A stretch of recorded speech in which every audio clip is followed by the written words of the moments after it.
샬롬, 우리 주 예수 그리스도께서 주시는 은혜와 평강이 함께하기를 기도하고 또한 축복합니다. 오늘은 순례자의 노래는 과연 신약성경의 복음에 합당한 삶을 말하고 있는가라는 그 주제를 가지고서 시편 120편 5절부터 7절까지를 생각해 보고자 합니다. 제가 시편 120편 5절부터 7절을 읽어봅니다. 메색에 머물며 게달의 장막 중에 머무는 것이 내게 화로다. 내가 화평을 미워하는 자들과 함께 오래 거주하였도다.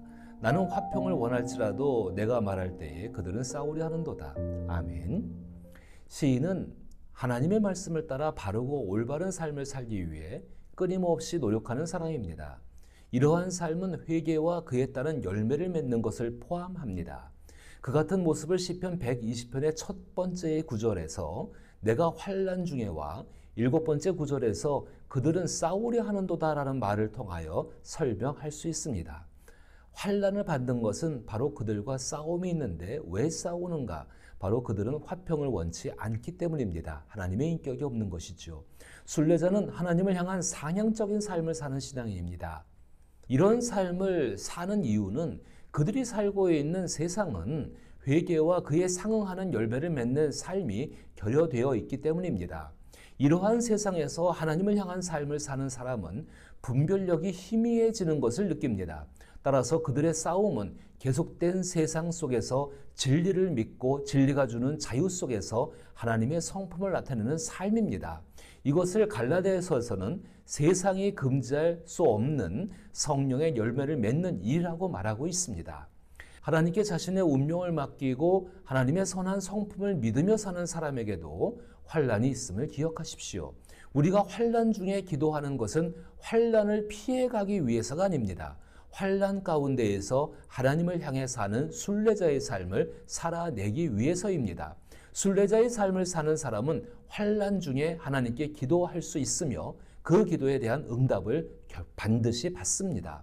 환난 중에 하나님께 기도하면 하나님은 어떻게 응답하실까요? 120편 2절에서 여호와여 거짓된 입술과 속이는 혀에서 내 생명을 건져주소서라는 구절처럼 거짓된 입술과 속이는 혀를 미워하고 하나님을 경외하는 법을 배우게 합니다. 복음의 궁극적인 목적은 예수 그리스도를 통해서 하나님을 경외하는 삶을 살게 하는 것이지요. 시인은 자신의 목적을 이루려는 사람의 말로 인해 교묘한 속임수에 목숨이 위태로운 상황에 처해 있습니다. 이러한 경험은 그 사람으로 하여금 교묘한 속임수를 미워하고 분별하는 법을 배우게 합니다. 또한 자신 안에 있는 교묘한 속임수의 동기와 말을 두려워하게 만듭니다. 이것이 하나님을 경외하는 것의 시작입니다. 하나님을 경외하는 마음에서 나오는 말은 세상에 생명을 줍니다. 그러나 하나님을 경외하는 마음이 없다면 3절 말씀처럼 너 속이는 혀여 무엇을 내게 주며 무엇을 내게 더할꼬 장사의 날카로운 화살과 노랫나무 숯불이다 그 말씀처럼 말은 자신과 타인에게 장사의 날카로운 화살처럼 또는 노랫나무 숯불처럼 강력한 힘으로 치명상을 입히게 될 수 있습니다. 거듭난 사람, 부활의 삶을 사는 사람에게 가장 큰 변화는 언어의 변화입니다. 이는 말을 만드는 마음의 변화에서 비롯된 것입니다. 때로는 재미있게 말하는 것을 넘어 거짓된 것을 가지고 희롱하는 말을 쉽게 하는 경향들이 있을 수 있습니다. 그리고 그 말에 그리스도인들이 수근수근거리는 모습을 또한 볼 수가 있습니다. 그러나 에베소서 4장 25절에서는 그런즉 거짓을 버리고 각각 그 이웃과 더불어 참된 것을 말하라. 이는 우리가 서로 지체가 됨이라고 분명하게 복음의 정신으로 인한 공동체를 말하고 있습니다. 하나님의 선한 인격은 항상 하나님의 말씀을 따라 살아가려는 사람을 먼저 생각하십니다. 그 사람의 연단과 변화, 성숙은 하나님에게 중요하기 때문입니다. 그러나 그 사람이 감당할 수 없을 때 하나님은 반드시 그를 건져내어 거짓과 간교한 속임수와 말로부터 안전한 곳으로 옮기십니다. 시편 120편의 시인이 그와 같은 경험을 하지 않았습니까? 5절에서 메색에 머물며 게달의 장막 중에 머무는 것이 내게 화로다. 내가 화평을 미워하는 자들과 함께 오래 거주하였도다. 나는 화평을 원할지라도 내가 말할 때에 그들은 싸우려 하는도다. 얼마나 힘들었겠습니까? 하지만 이 가운데 하나님은 함께 계셨고 시인의 영혼과 마음과 생각과 뜻과 의지를 하나님께로 향하게 하여 주셨고 그 안에 계신 하나님을 발견하게 했습니다. 그리고 느끼게 했습니다. 시편 120편은 분명히 순례자의 노래입니다. 만약 시편 120편의 시인이 고향을 떠나서 지은 시라고도 생각해 볼 수 있다면 고향에서 멀리 떨어져 있었을 것입니다. 성경에서 고향은 종종 자신을 지키기 위해 인내하며 훈련받는 장소를 의미하는 경우가 많습니다. 그렇다면 시인은 고향에서 화평한 삶을 살고자 인내하고 고통받으며 그 가운데에서 하나님의 은혜 가운데 연단을 받고 있었지만은 그는 화평한 삶을 성취하지 못했습니다. 이 표현은 화평할 수 없는 사람들에게로부터 도피하라는 말이 아니라 주 예수의 인내와 예수를 통해 구원하시는 하나님을 믿으라는 것입니다. 주 예수 그리스도를 생각해 보십시오. 주 예수님은 예수님과 화평하기를 거부하는 사람들과 땅에서 함께 사셨습니다. 주 예수는 하나님과 사람들 사이에 화평의 관계를 만들고자 하셨습니다. 그러나 사람의 죄된 본성은 하나님께서 맺어주신 관계보다 자신이 선택한 관계를 더 선호합니다. 자신이 발가벗겨져서 감출 것이 없는 관계보다 은폐하기 쉬운 잘 모르는 사람들 속에 있고 싶어 합니다. 주 예수께서 이 땅에 계실 때 모든 시간을 하나님과의 화평한 관계를 만드는 데 사용하셨죠. 그것은 하나님의 아들이 맺어주시는 관계입니다. 하나님과의 관계는 자신의 있는 모습 그대로 발가벗겨져야지만 합니다.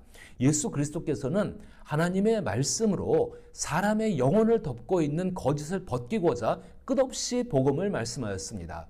그러나 사람들은 하나님을 향해 자신이 발가벗겨지는 것을 좋아하지 않습니다. 그래서 끊임없이 예수님의 말을 문제 삼았습니다.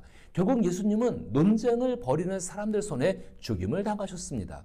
여기서 예수께서 보여주신 인내가 있습니다. 그리고 하나님은 죽은 예수님을 부활시키셨습니다. 그리고 하나님과의 관계를 거부하며 예수님의 말을 문제 삼아 논쟁했던 사람들을 부끄럽게 하셨습니다. 이처럼 하나님은 악한 속임수와 간사한 혀로부터 우리를 건져내셔서 평안이 있는 곳으로 옮겨주십니다. 이처럼 하나님은 우리에게 원하시는 인내의 분량이 차게 되면은 우리를 안전한 곳으로 당신 능력으로 옮겨주시고 인도하십니다. 순례자의 삶은 정처 없이 떠돌아다니는 나그네의 삶을 말하지 않습니다. 순례자는 하나님의 선한 인격으로 인해 마음에 일어난 변화를 자기 삶의 동기로 삼아 살아가는 사람들입니다. 순례자의 삶에는 환난이 있을 수 있지만 그 환난을 통해 순례자는 세상이 감당할 수 없는 더 강한 사람이 되며 하나님께 대해서는 하나님의 은혜만을 사모하는 하나님 앞에 가장 약한 자가 됩니다. 순례자는 환난 중에도 인내하며 연단을 통해 소망이 이루어지는 것을 경험합니다. 과연 시편 속에 살았던 신앙인들은 세상을 어떤 모습으로 살아갔을까 생각해 보게 됩니다. 시편의 신앙인들은 신정국가인 이스라엘 안에서 하나님을 믿는 일이 너무나도 당연한 것이었습니다. 우리가 살아가야 하는 세상은 어떤 곳일까요? 또 우리가 하나님을 믿고 살아간다는 것은 무엇을 의미할까요? 이 두 가지를 생각하며 시편 속에 살아왔던 유대인들의 입장을 한번 생각해 봅니다. 유대인의 전승에 따르면 세상 속에서 신앙생활을 어렵게 하는 것은 세상과 육체 그리고 사단입니다. 이 세 가지는 어떤 기운이나 분위기를 따라 움직이며 죄와 악으로 가득 차 있습니다. 세상의 기운이나 분위기는 수시로 바뀌며 죄와 악은 수시로 기운과 분위기에 옷을 입히고 변신합니다.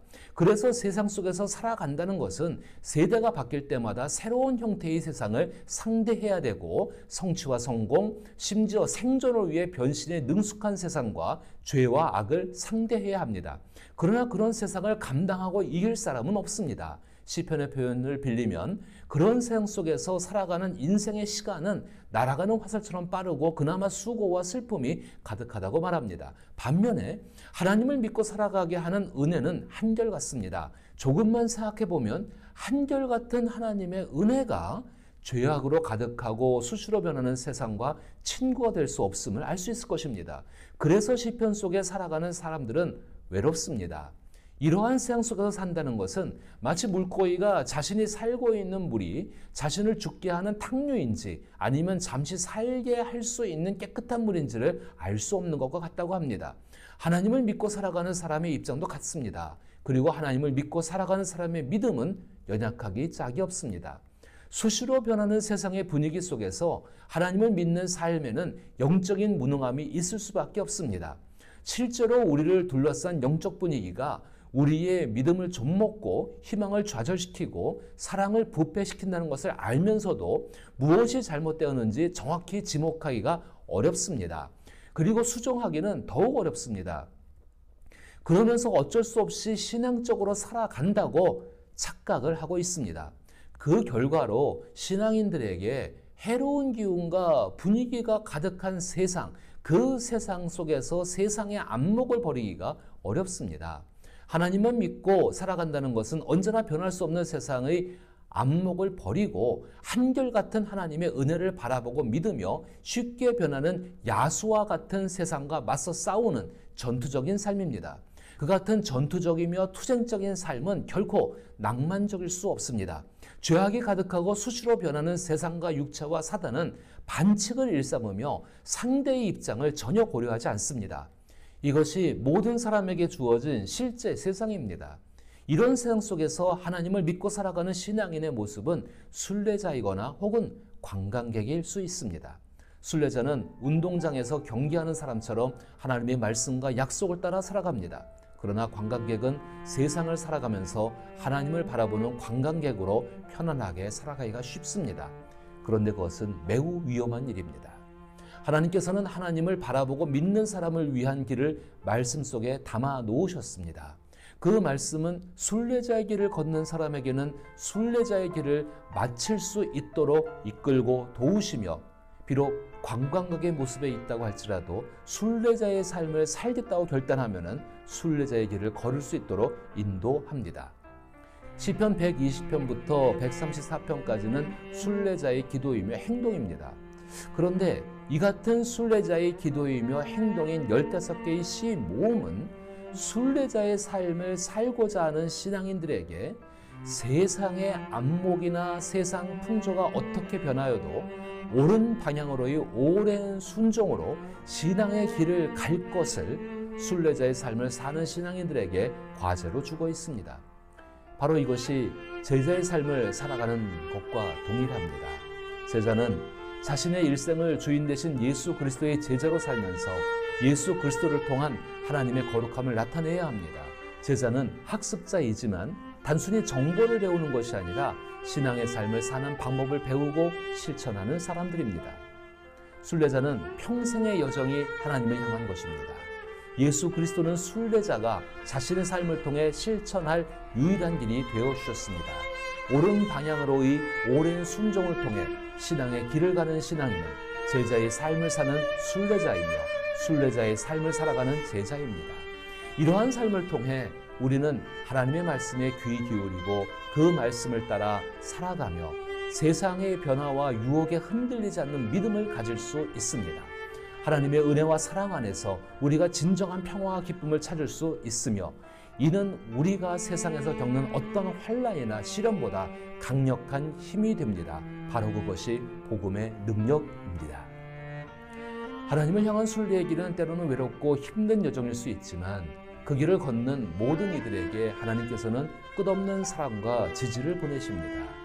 우리가 겪는 모든 시련과 고난은 우리를 더욱 강하게 만들고 우리의 믿음을 더욱 굳건하게 하며 하나님의 나라에 대한 우리의 소망을 더욱 확고히 합니다.